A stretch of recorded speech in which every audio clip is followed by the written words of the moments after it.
21세기를 이끌어가고 있는 시대 정신들이 여럿 있습니다. 그 중에서 하나를 꼽으라고 한다면 우리는 포스트 모더니즘에 대해서 이야기할 수 있을 것입니다.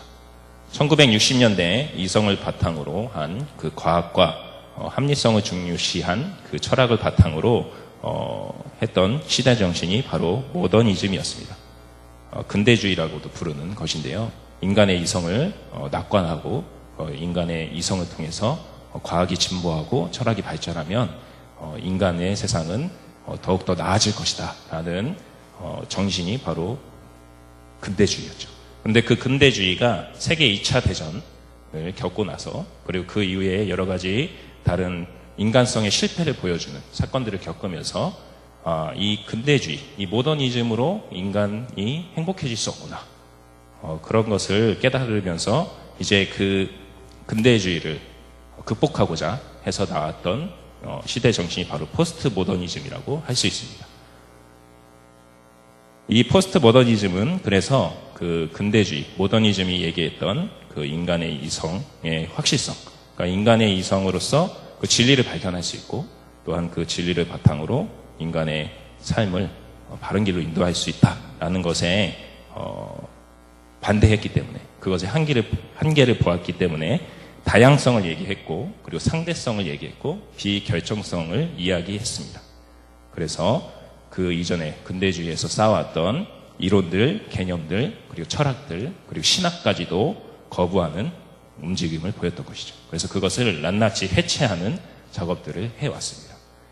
이 포스트 모더니즘에서는 정답이 없다라고 얘기하기 때문에 어떤 사람들이 그 진리에 대한 얘기를 한다고 하면 그러니까 다시 말씀드려서 이것이 옳고 이것은 그르다라고 얘기를 한다고 한다면 그것은 인정되지 못하는 사회가 된 것입니다. 다른 사람에게 이것이 옳은 길이니 이 길을 따르시오라고 말하면 그것은 그 사람에게 대해서 폭력을 행사하는 것으로 이해했다라는 것이죠. 그리고 시대착오적인 행동으로 이해를 한 것이었습니다.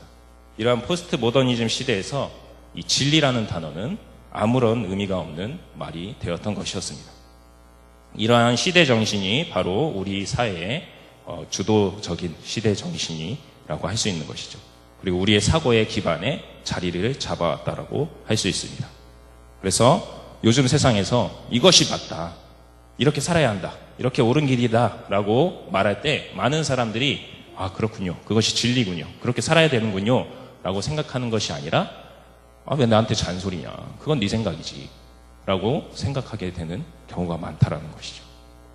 이러한 세상에서 옳은 길에 대해서 얘기하는 사람들, 특별히 선생님들이나 부모님들에 대한 권위가 무너지고 있는 것을 보는 것은 그렇게 어려운 일이 아닙니다. 그래서 많은 기사들 속에서 이 교권이 무너지고 부모님의 권위가 무너지는 그러한 사건들을 저희들이 많이 접할 수 있었던 것이죠. 저도 이런 기사를 볼 때마다 생각나는 일이 있습니다. 제가 학창 시절에 고등학교 때였는데요. 저희 그 수학 선생님이 계셨습니다. 수학 선생님이 되게 인격적인 분이시고 아이들하고 되게 이렇게 소통을 잘 하시는 분이었어요. 되게 좋은 선생님으로 알려진 선생님이었는데 어떤 학생이 그 수학 시간에 교과서 뒤로 만화책을 보고 있었어요. 만화책 보고 있으면 당연히 잘못된 행동이잖아요. 학생의 그런 행동에 있어서. 그래서 선생님이 가서 너 지금 뭐 하는 거냐? 만화책 덮고 수업에 집중해라 라고 얘기를 했었습니다. 그때 그 학생이 만화책을 집어넣었을까요? 그러지 않았어요. 만화책을 집어넣지 않고 갑자기 자리에서 일어나더니 시계를 풀기 시작했습니다. 그래서 여기 오른쪽 손에 시계를 이렇게 끼더니 아시죠? 그 다음에 어떤 일이 벌어지셨을지 되게 충격적이었어요. 왜냐하면 그 학생이 그런 학생이 아니었거든요. 되게 공부도 잘하고 그런 학생이었는데 나중에 왜 그랬는지 이렇게 전해 듣기로는 그때 선생님의 그 말이 짜증났다. 뭐 하는 거냐? 만화책 둬라. 수업에 집중해라. 학생이 그러면 안 되지. 이것에 엄청난 분노의 감정이 일어났다라는 것이죠. 이러한 사건들이 비일비재하게 벌어지고 있는 지금 현 시대에 있어서 저희들이 하나님의 진리라는 것을 선포할 때 동일한 어려움을 겪게 된다는 것이죠. 이 세상을 이끌어가는 그 하나님의 통치하심이 있고 또한 그것이 나타내는 하나님의 뜻이 있고 그것을 우리가 따라야 한다라고 말해야 하는 저희들 그리스도인들에게 입장에 있어서 그 말을 듣는 사람들이 그 진리라는 말을 공허한 말로 듣게 된다는 것입니다. 처음에는 그냥 한 귀로 듣고 한 귀로 흘리지만 계속해서 하나님의 말씀이 진리입니다. 하나님의 뜻을 따라야 됩니다 라고 얘기할 때 그 사람들이 이제는 잔소리로 듣게 되고, 그리고 계속해서 얘기하면 이제 짜증을 나야 돼. 그런 단계까지 나아가게 된다라는 것이죠. 참 문제가 되는 상황이라고 할 수 있겠습니다. 그런데 저희가 이것보다 더 심각한 문제가 있는데, 그것이 무엇이냐면 바로 이러한 일들이 그리스도인에게서도 일어나는 일이 될 수 있다는 것입니다. 하나님을 믿지 않는 사람들에게 그러한 일이 벌어진다고 한다면 그럴 수 있다, 하나님 믿지 않으니까 라고 생각할 수 있겠지만, 이러한 일들이 바로 그리스도인들에게조차도 일어날 때가 있다는 것을 저희들이 경험적으로 알고 있다는 것이죠. 그리스도인들도 하나님의 말씀이 공허한 말로서 들릴 때가 있고, 또한 계속해서 듣다 보니까 잔소리로 느껴질 때가 있을 때가 있고, 또한 그 잔소리를 계속 듣다 보니까 나중에는 하나님의 말씀이 짜증나게 되는 그러한 상황들이 있다는 것이죠. 그것은 하나님의 말씀이 유일한 진리이며 우리가 따라야 할 단 하나의 길이라고 이야기하고, 또한 고백하고 행동해야 하는 그리스도인들에게 있어서 그것이 그리스도인의 정체성이라고 했을 때 그 정체성을 훼손할 수 있는 아주 심각한 문제를 야기할 수 있는 상황이라고 할 수 있는 것이죠. 그런데 저도 이러한 경험을 할 때가 종종 있다는 것이죠. 여러분들은 어떠신지 모르겠습니다. 제가 믿음이 부족해서 그런 일을 겪는지 모르겠지만 저뿐만 아니라 다른 많은 그리스도인들도 이러한 문제를 겪고 있다는 것이죠. 그리스도인들에게 있어서 최고의 잔소리를 꼽으라고 한다면 무엇을 꼽을 수 있을까요? 어떤 게 생각나십니까? 말씀은 하시지 않으시겠지만 아마 말씀 좀 읽어라 라는 이야기가 생각나셨을 거라고 생각합니다. 우리는 신앙의 선배들, 그리고 저희들의 리더분들, 그리고 목사님들, 그리고 저와 같은 전도사들, 그런 분들에게 이러한 얘기를 많이 듣죠. 큐티 좀 열심히 하세요. 우리 말씀 좀 봅시다. 말씀을 봐야 신앙이 성장합니다. 우리 말씀 암송합시다. 우리 주제 성구 암송합시다. 이런 말도 많이 듣고, 아유 어디 그냥 가세요. 젊은이 예배 들어가셔서 말씀 좀 듣고 가세요. 이런 얘기도 많이 하고, 그렇죠? 목사님들, 리더분들, 저와 같은 전도사들이 하는 얘기의 90%는 말씀을 읽읍시다 라는 얘기일 것입니다. 설교할 때도 말씀을 읽읍시다 라는 주제가 가장 많이 나오죠. 이러한 말씀을 자꾸 들을 때 바로 우리가 앞서 말한 그러한 느낌을 받기 시작하는 것이죠. 잔소리로 들리고, 아는 얘기 왜 자꾸 하냐, 짜증나 죽겠네, 그런 생각이 들 때가 있는 것이죠.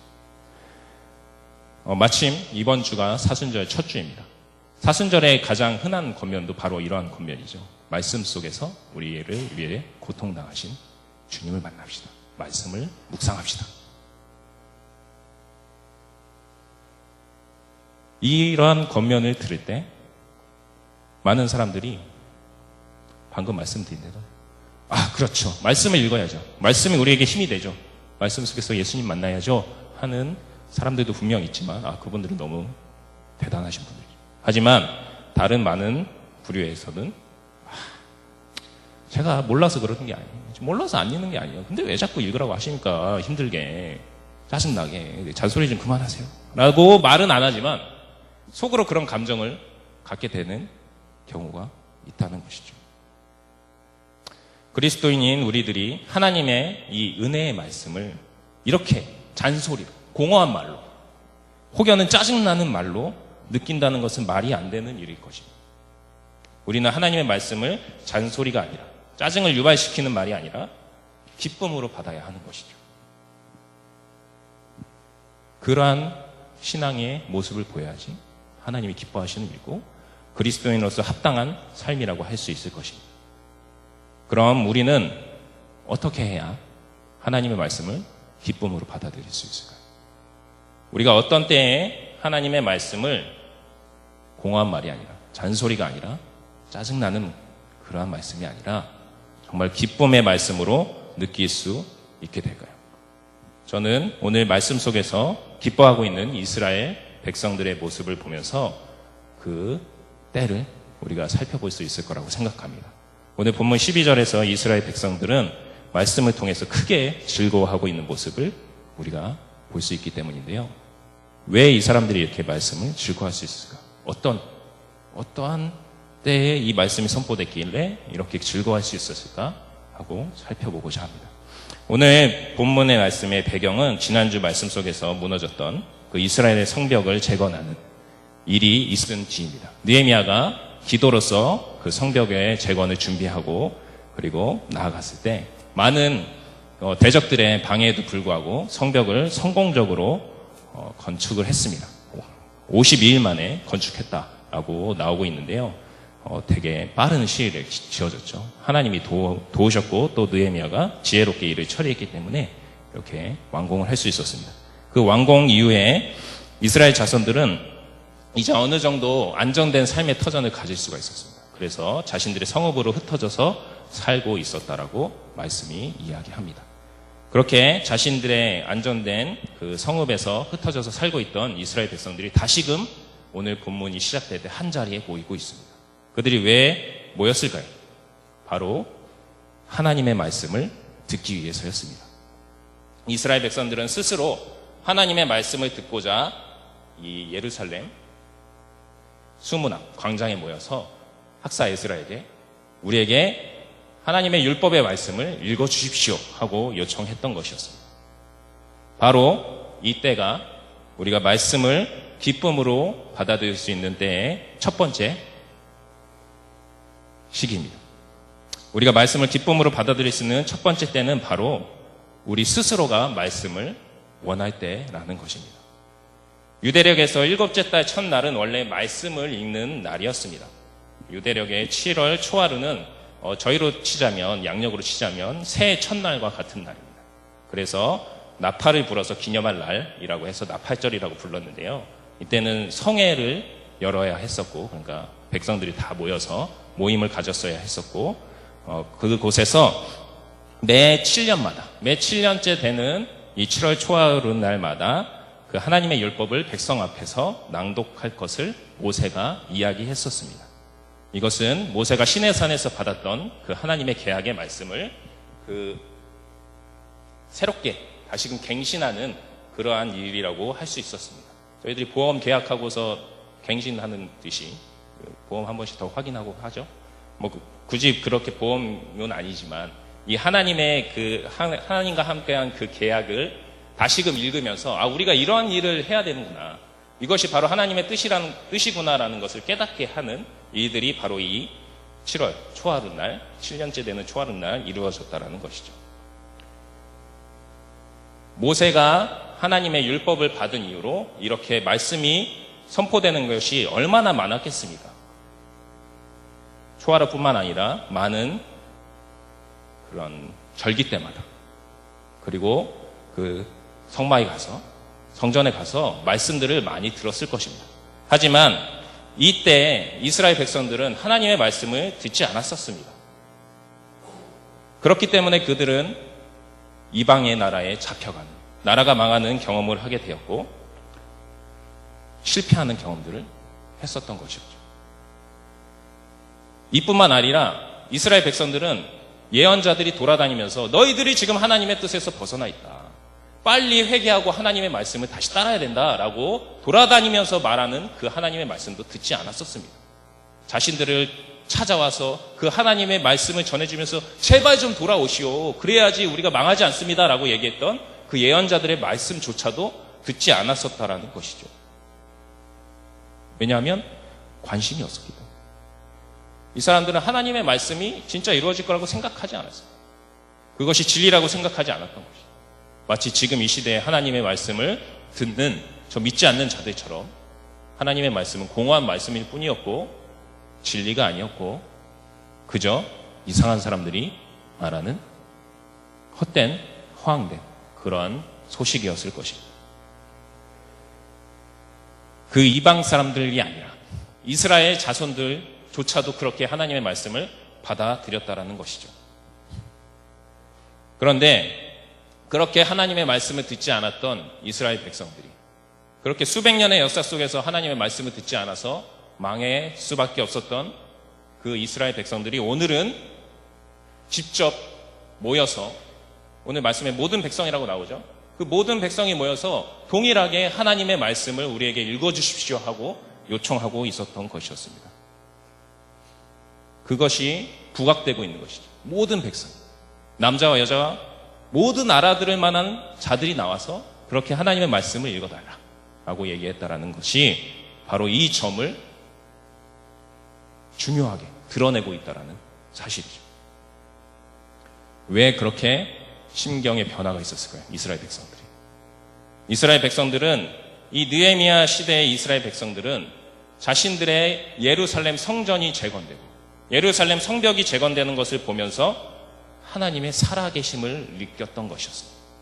하나님이 살아서 역사하신다는 것을 후 눈으로 본 것이죠. 그리고 피부로 느낄 수 있었던 것이었습니다. 자신들의 무너졌던 유대 공동체를 다시금 세우시는 그 모습을 보면서 그 회복시키시는 것을 경험하면서 그 사람들은 이제 하나님의 말씀이 듣고 싶어졌던 것이었습니다. 그 옛날에 기록됐던 그 율법책에 나왔던 그 하나님이 진짜 계시는 분이구나. 진짜 살아있는 유일하신 하나님이시구나 라는 것을 깨달았다는 것이죠. 그 전에 하나님의 말씀을 듣지 않았을 때는 그러지 않았어요. 다른 이방신들이 더 좋아 보이고 그 사람들을 믿는 사람들이 더 성공해 보이는 것 같고 하나님은 없는 것 같아. 그럼 하나님의 말씀 아무 의미 없네 라고 생각했었지만 지금 이 상황 속에 있는 이스라엘 백성들은 하나님이 진짜 계시구나. 하나님이 진짜 살아계신 분이 그렇다면 우리가 하나님의 말씀을 들을 필요가 있겠구나. 왜냐하면 하나님의 약속의 말씀이 거기기 때문에 하나님의 뜻대로 우리가 행해야겠구나라는 것을 이 사람들이 느꼈다라는 것이죠. 자신들에게 있어서 가장 필요한 것은 다른 어떤 것도 아니고 바로 하나님의 말씀이라는 것을 깨달았다라는 것입니다. 그래서 스스로 원해서 하나님의 말씀을 알려달라고 모였던 것이죠. 이전에 똑같은 말씀이 선포되었을 때는 말씀을 귀등으로도 듣지 않던 이스라엘 백성들이 간절하게 원하는 마음을 가지고 하나님의 말씀을 듣게 되었을 때 이스라엘 백성들은 그 말씀이 기쁨의 말씀으로 들렸던 것이었습니다. 저희가 음식을 먹을 때도 그렇죠. 배고플 때 먹는 것이 맛있죠. 배고파서 내가 진짜 음식을 원할 때, 음식물을 원할 때 먹어야지 맛있지. 배부른데 자꾸 먹으라 그러면 맛없잖아요. 찾지도 않잖아요. 하지만 이 사람들은 지금 이 순간에 말씀이 너무나도 고팠던 거죠. 말씀에 너무나도 배가 고팠던 거죠. 영적 배고픔을 느꼈던 거죠. 그래서 그 하나님의 말씀을 영적 양식을 내려주시옵소서 하고 모든 사람들이 모여서 요구했던 것이었습니다. 여러분, 우리도 말씀을 사랑하는 마음으로 그것을 원할 때 말씀을 기쁨으로 받을 수 있습니다. 여러분들이 그렇게 말씀을 받게 되는 우리 한문공동체 청년들이 다 되길 바랍니다. 둘째로 말씀이 기쁨이 되는 때는 우리가 진지하게 그 말씀을 경청하고 그리고 반응할 때입니다. 에스라는 백성들의 그 요구를 받고서 기쁜 마음으로 말씀을 선포했습니다. 특별히 지은 나무 강단 위에 서서 말씀을 선포했다라고 오늘 말씀 속에서 나오고 있습니다. 오늘 그 나무 강단이라고 나온 것은 뭐 이런 강대상이 아니라 그 망루처럼 그 높이 지어진 그러한 나무로 만든 망루였습니다. 그곳에 이제 에스라가 올라가고 좌우로 13명의 돕는 사람이 올라가서 율법의 한 부분씩을 이렇게 읽어주었던 것이죠. 에스라가 한 번 읽고 그것에 대해서 설명해주고 다른 사람들도 한 번씩 읽고 설명해주고 이렇게 했던 것이었습니다. 지금으로 치면 설교를 했던 것이죠. 에스라가 율법책을 펼 때 백성들은 다 자리에서 일어났습니다. 하나님의 말씀을 존중하는 의미로 자리에서 일어나서 하나님의 말씀을 들었던 것이죠. 그리고 에스라가 읽고 설명해 줄 때 그 밑에서 다른 13명의 레위인들이 그 이스라엘 백성들 사이를 다니면서 그 율법에 대해서 해석해주고 설명해주는 일을 했습니다. 당시 율법이 선포될 때는 히브리어로 선포됐는데 이 당시 유대인들은 히브리어를 잘 몰랐거든요. 왜냐하면 통용되는 언어가 아람어였기 때문에 레인들이 히브리어를 듣고 이제 그 유대 백성들에게 아람어로 이렇게 통역을 해줬던 것이죠. 통역해주면서 이것이 무슨 말씀인지 설명해주고 그렇게 했던 것이죠. 이 일이 새벽부터 정오까지 저희들의 시간적인 개념으로 따지면 대략 6시간에서 7시간가량 이루어졌다라고 합니다. 아주 긴 시간이죠. 7시간 동안 말씀 듣는다고 생각해 보십시오, 여러분. 얼마나 힘들까요? 그죠? 하지만 이 사람들은 힘들지도 몰랐어요. 왜? 하나님의 말씀이 너무나도 듣고 싶었던 거죠. 하나님의 말씀이 너무나도 꿀송이처럼 달았기 때문에 7시간 되는 그 시간 동안 하나님의 말씀을 진지하게 그리고 집중해서 경청했다라는 것이었습니다. 그리고 나서 그들은 그 말씀을 듣고 응답했습니다. 오늘 말씀 6절에 이렇게 써 있습니다. 에스라가 위대하신 하나님의 여호와를 성축하며 모든 백성이 손을 들고 아멘 아멘 하고 응답하고 몸을 굽혀 얼굴을 땅에 대고 여호와께 경배하니라. 여기서 손을 들은다라는 말은 무슨 말일까요? 바로 하나님께 의존한다라는 의미입니다. 우리의 힘으로 살아가는 것이 아니라 하나님의 말씀을 봤더니 우리의 힘으로 살아가는 것이 아니라 바로 하나님의 도움으로 살아가는 것이구나 라는 것을 이스라엘 백성들이 깨달았던 것이죠. 그래서 자신들의 힘이 아니라 하나님께만 의지합니다 하는 표현으로서 손을 들었던 것이었습니다. 그리고 아멘으로 응답했다. 우리 아멘 잘하죠? 아멘이라는 말 뜻도 잘 알고 계시죠? 하나님의 말씀을 믿는다라는 의미죠. 하나님께서 말씀하신 그 약속의 말씀들이 이루어질 것을 믿습니다. 그리고 하나님께서 우리에게 하신 그 말씀들을 다 인정합니다 라는 뜻으로 아멘, 아멘 하면서 응답했던 것이죠. 그리고 그 사람들은 하나님 앞에 엎드렸습니다. 엎드린다는 것은 겸손히 하나님께 나아간다는 의미였습니다. 하나님의 말씀을 보니까 하나님은 너무 위대하신 분이고 우리들은 아무것도 아닌데 그렇게 하나님의 은혜로서 하나님 백성 삼아주시고 구원을 베푸신다는 사실을 깨닫고서 이 이스라엘 백성들은 겸손해질 수밖에 없어요. 그리고 하나님께 영광 돌릴 수밖에 없었던 것이죠. 그래서 엎드려서 하나님께 절할 수밖에 없었던 것이었습니다. 이렇게 하나님의 말씀을 진지하게 경청하고 또 진지하게 응답하고 있었던 이 이스라엘 백성들은 결국에 가서는 눈물을 흘리게 됩니다. 마지막 반응으로 눈물을 흘렸던 것이죠. 왜 눈물을 흘렸을까요? 바로 자신들이 죄인임을 깨달았기 때문이었습니다. 그래서 자신들이 잘못한 것을 깨달았기 때문에 하나님 앞에서 우리가 너무나도 죄인으로서 살았구나라는 것을 깨달았기 때문에 눈물을 흘릴 수밖에 없었던 것이죠. 이 사람들은 지금까지 이 세상을 살아가는 것이 자신들의 힘으로 사는 것이라고 알았던 것이죠. 그래서 그렇게 살았던 것이죠. 그리고 하나님의 말씀을 믿지 못했었어요. 하나님의 약속의 말씀이 이루어질 것이라는 것을 믿지 않았던 것이죠. 그리고 하나님께서 우리의 세상에 대해서 말씀해 주신 그 모든 진리들에 대해서 인정하지 못했던 것을 깨달았던 것이었어요.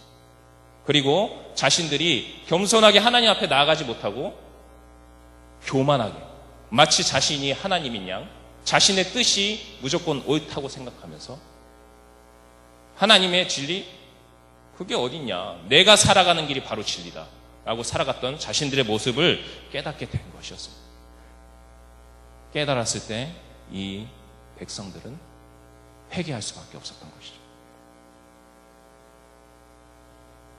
우리가 진지하게 말씀에 나아갈 때 우리도 그런 동일한 경험을 하게 될 것입니다.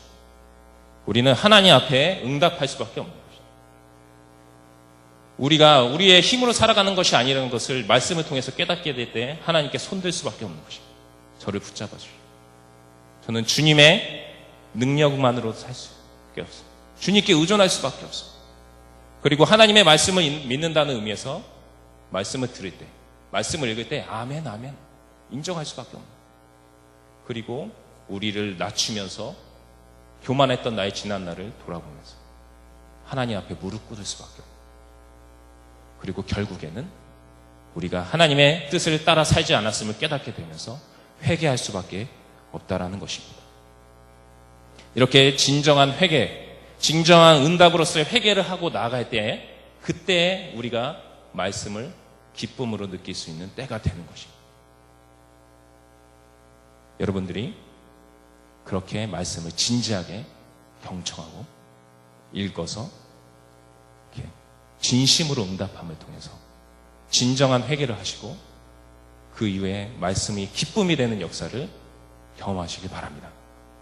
마지막으로 세 번째로 말씀을 듣고 밝히 알게 될 때, 그리고 그것을 밝히 알게 되어서 실천하게 될 때 하나님의 말씀이 우리에게 기쁨이 됩니다.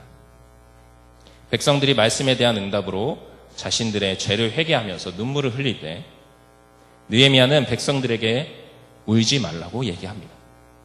왜냐하면 7월 첫날은 여호와의 성일로서 기뻐해야 하는 날이었기 때문이었습니다.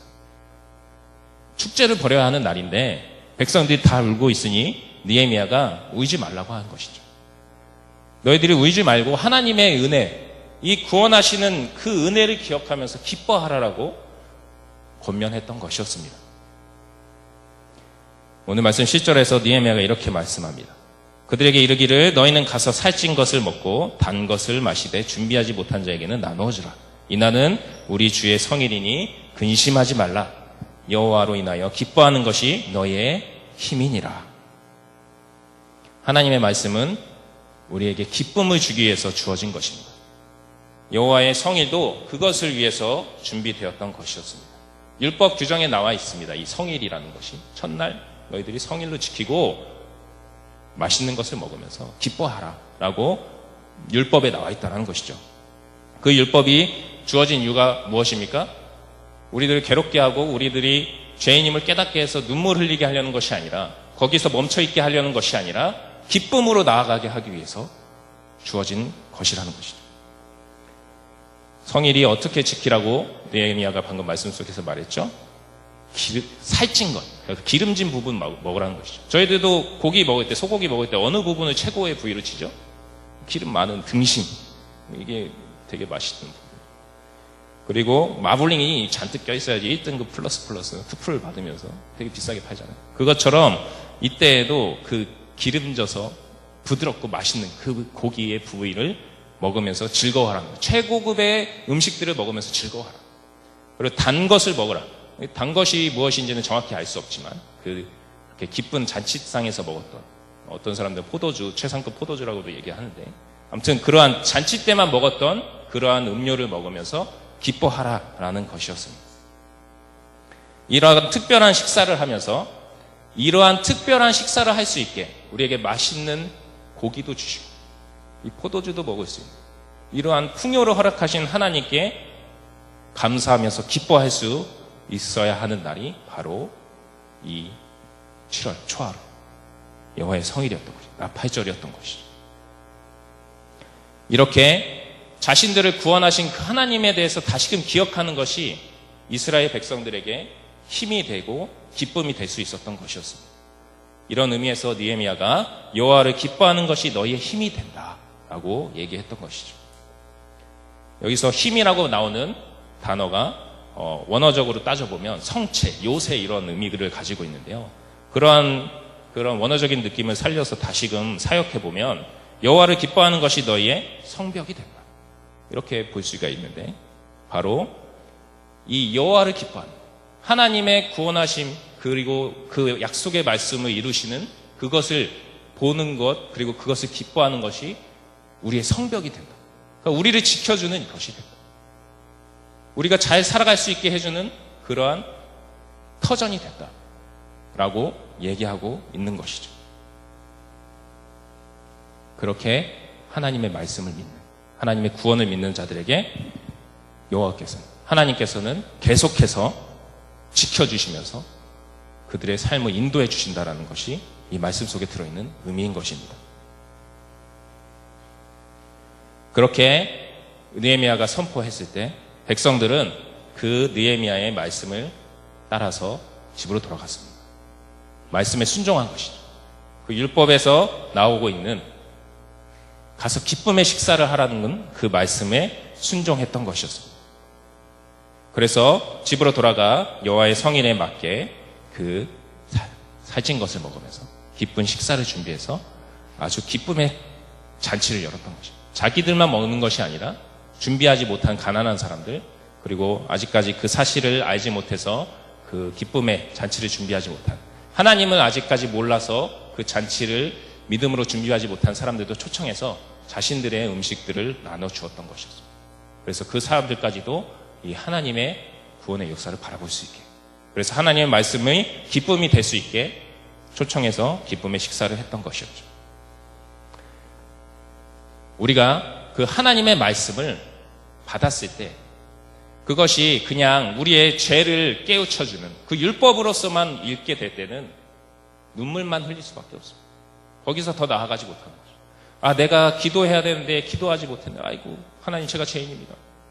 죄인입니다. 제가 어떻게 할까요? 저는 이것밖에 안 되는 놈입니다. 이러면서 계속 슬퍼하는 것에서만 머무를 수밖에 없다는 것이죠. 그것은 하나님의 말씀, 그 말씀이 우리에게 주어진 진짜 이유가 아닙니다. 우리가 죄인임을 깨닫게 하는 것이 맞긴 하지만 그것에서 멈춰있는 것을 하나님이 원하시는 것이 아니라는 것이죠. 그럼 하나님은 무엇을 원하시느냐? 바로 이 말씀을 통해서 죄인임을 회개하고 기쁨으로 나아가라는 것입니다. 하나님의 말씀은 너희들이 죄인임을 깨닫고 그것에 머물러 있는 것이 아니라 거기서 나아가서 회복되어서 하나님으로부터 구원되어서 그 기쁨의 잔치자리로 나아가는 것을 하나님께서 원하신다는 것입니다. 그것이 어떻게 가능해집니까? 그 말씀을 믿고 실천했을 때, 하나님의 말씀대로 그 말씀을 따라서 집으로 돌아가서 그 기쁨의 잔치를 벌였을 때, 그때서 진정으로 그 기쁨을 맛볼 수 있었던 것입니다. 눈물을 흘리면서 울면서 그러한 상심에 빠져 있는 것에서 멈춰 있는 것이 아니라 진정한 하나님 안에서 누리는 기쁨을 느낄 수 있었다라는 것입니다. 여러분, 저처럼 오늘 말씀에서 살펴본 것처럼 말씀은 우리의 기쁨입니다. 예수님께서도 우리에게 하나님의 말씀을 주신 이유가 우리의 기쁨을 위해서 주신 것이라고 말씀하십니다. 요한복음 15장 11절에서 이렇게 말씀하십니다. 내가 이것을 너희에게 이름은 내 기쁨이 너희 안에 있어서 너희 기쁨을 충만하게 하려 합니다. 하나님이 말씀을 주신 이유는 우리를 짜증나게 하기 위해서 주신 것이 아닙니다. 예수님께서 우리에게 그 말씀을 다시금 새롭게 선포하신 이유는 우리를 귀찮게 하기 위해서가 아닙니다. 우리에게 잔소리 하시려고 그러신 게 아닙니다. 그 말씀을 따랐을 때 우리에게 진정한 기쁨이 있기 때문에 말씀하셨다라는 것이죠. 여러분, 오늘 우리가 이 말씀 마음에 새기기 원합니다. 하나님의 말씀, 이거 하지 말라 저거 하지 말라 되게 많죠. 그냥 편하게 살면 좋을 텐데 사순절에는 또 말씀 못 삽니다. 그것을 위해서 주어졌다는 것이 아닙니다. 우리에게 기쁨, 그것을 말씀을 따랐을 때 주어지는 그 기쁨이 있기 때문에 그것을 너희에게 주노라 하고 원하시기 때문에 그 말씀을 선포하셨다는 것입니다. 저희들이 이 말씀을 믿어서 말씀을 스스로 원하고 또한 진지하게 그 말씀을 받아들여서 응답하고 그리고 그 말씀을 실천함으로 하나님께서 주시는 그 예수님께서 우리에게 주시길 원하셨다. 그래서 성령님을 통해서 우리의 현실에 부어주시는 그 기쁨을 느끼면서 살아가는 여러분들 다 되시기를 바랍니다. 우리 그러한 마음을 가지고 저희들 같이 찬양하면서 나갔으면 좋겠습니다.